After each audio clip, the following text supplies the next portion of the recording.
All right, so the last video, we took expressions like this and we rewrote it so that it has a fractional exponent and no negatives, all right? Same thing here. In this video, I'm going to take these two answers, all right, or basically these two expressions, because I noticed that they both have an 8x, and I'm going to try to multiply those things, all right? So I have my answer from the first example and my answer from the second example, and I'm going to multiply these straight across and see if anything will simplify. All right, so here it goes. Multiplying straight across, we'll get 8 to the 1/2 on top, and then on the bottom we'll have this whole expression. It'll be 8x to the 3/5 times x squared. All right, I'm going to do a few things in the next step. For this one, 8 to the 1/2, I'm going to write it as a decimal instead, and this will be 8 to the 0.5. All right, that's 1/2. And then here, I'm going to take this 3/5 and distribute it to each term.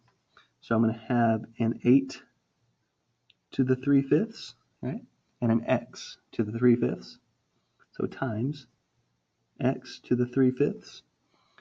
And I guess that'll do for this round, for this part, x squared. All right, here I'm going to be rewriting the fractions. I'll convert that 3/5 to a decimal. And this 2, I'm going to make it so that it has a denominator of a 5, right? So I've got 8 to the 0.5. And let's see, this will be 8 3/5 as a decimal is 0.6.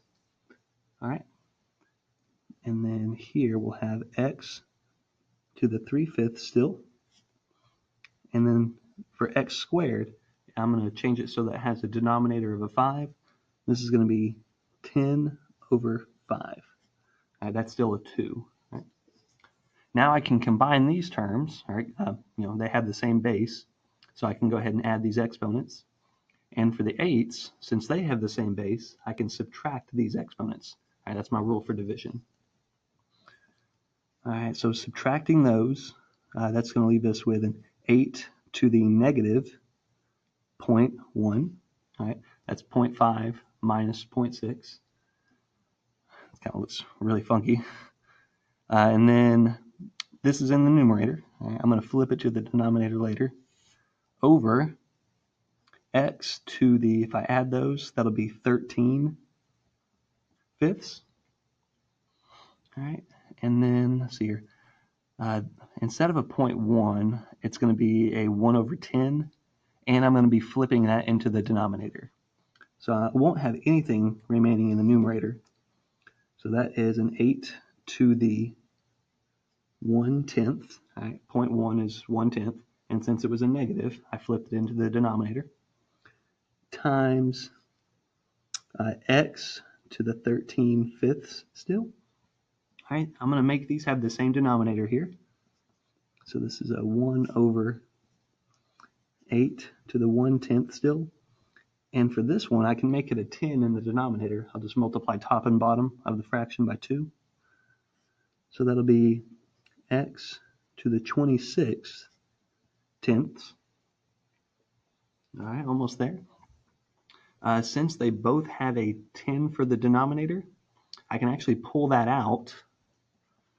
All right, so I have 1 over.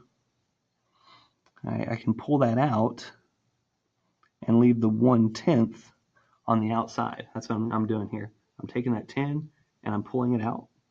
And then that's just going to leave me with the numerators on the inside. So that'll be 8 to the first power, and then an x to the 26th power. All right, so this expression, actually, if I wanted to, I could write it another way. This is correct, but if I wanted to, I could write it so that that 1/10 applies to the whole thing. I could say 1 over 8x to the 26th, and then all of that to the 1/10 power, all right, because 1 to the 1/10 is still 1. But this expression is equal to this nasty expression here. I know there was a lot of substitutions and a lot of changes here, but the goal was to write it so that it's all, one fraction, and all these exponents are all positive. All right, that's what we were going for.